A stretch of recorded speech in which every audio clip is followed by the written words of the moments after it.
Hello everyone! Thank you so much for joining us for our Facebook Live science demonstration for the day. Today we're going to take a look at something that makes you and me and all of us all unique from each other, and this kind of cool technique lies just right at the ends of our fingertips. So again, my name is Gabby, and thank you again for joining us for our Facebook Live demonstration today. So today what we're going to do is we're going to dive into fingerprints. What are fingerprints? Where are they? What can they show us? So let's take some time to take a look at our fingerprints. That's the tips of our fingers right here at the end. Now, what do you notice about the tips of your fingers? Can you see any pattern or design?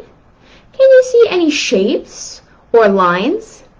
If you can, you're probably correct. So we have fingerprints at the ends of our fingertips that are unique to each of us. Even identical twins will have different fingerprints.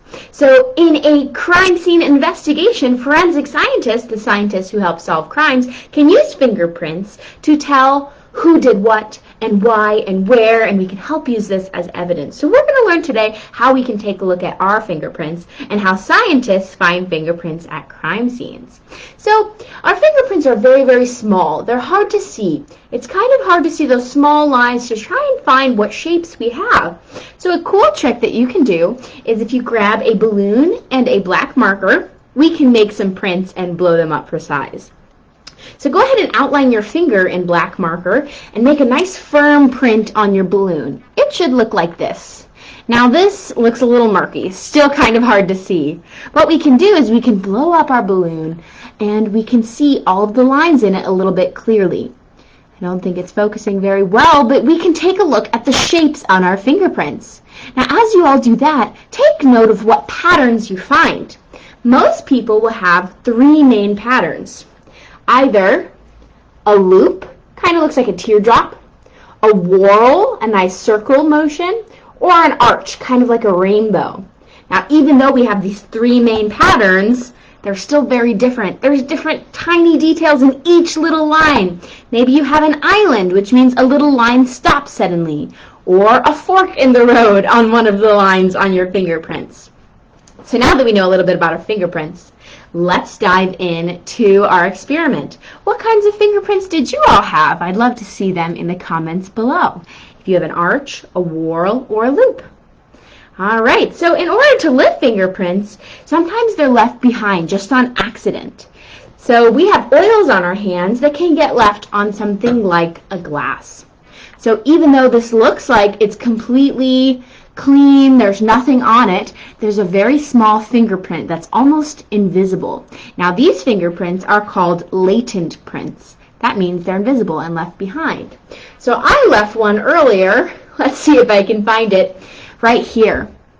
Now you can barely tell what it is. So what we can do is we can add some sort of powder to it to help pick it up.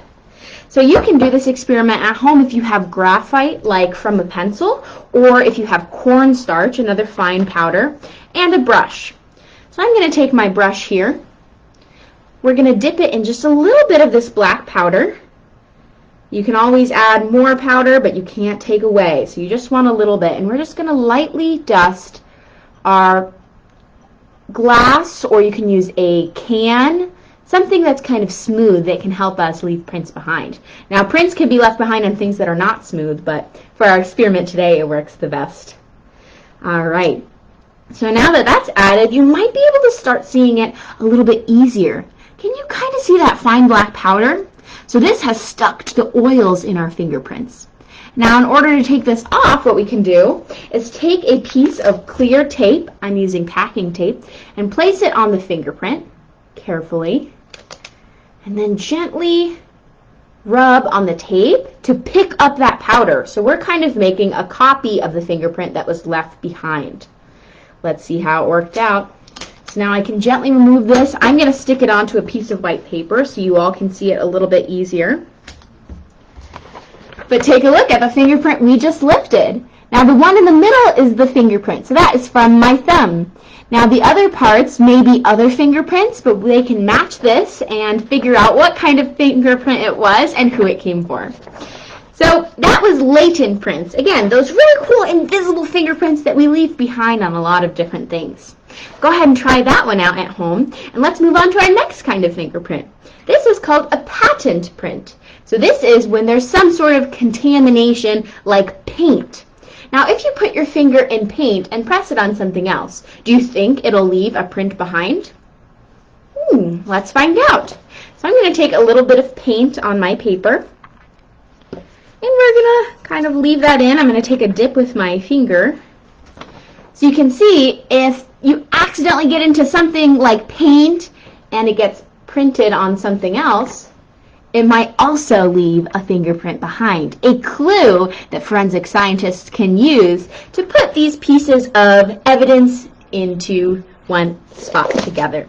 All right, so that is called a patent print. If you do patent prints at home, what kind of fingerprints do you find? Sometimes fingerprints aren't a whole piece either. You might not get a whole print, you might get a partial print, so maybe just a small piece of it. Now the last one that we're going to do is called a plastic print. Now we leave behind invisible prints, prints when we put our hand in something like paint. What other situations can you think of that might leave an impression of a print behind? So the last one is called plastic, and that's a 3D impression. So on something like a piece of chewing gum under the desk, if you accidentally touch it from underneath the desk, disgusting, but you might leave a fingerprint behind. So I have a piece of Play-Doh here. If you have clay or something kind of gooey and plasticky, you can do a plastic print as well. So this is a 3D print in something kind of mushy like this. So I'm going to take my thumb here and press it in nice and hard to get an impression. If we gently lift it off, you'll be able to see the pattern left behind. Now this pattern again is an awesome evidence of our fingerprints. All right, everyone, so now that you're official investigators of fingerprints, try and figure out what fingerprints you have and see if they're similar or different to your friends or your family. Thank you all so much for joining us to investigate fingerprinting today. I hope to see you guys next time. Thank you.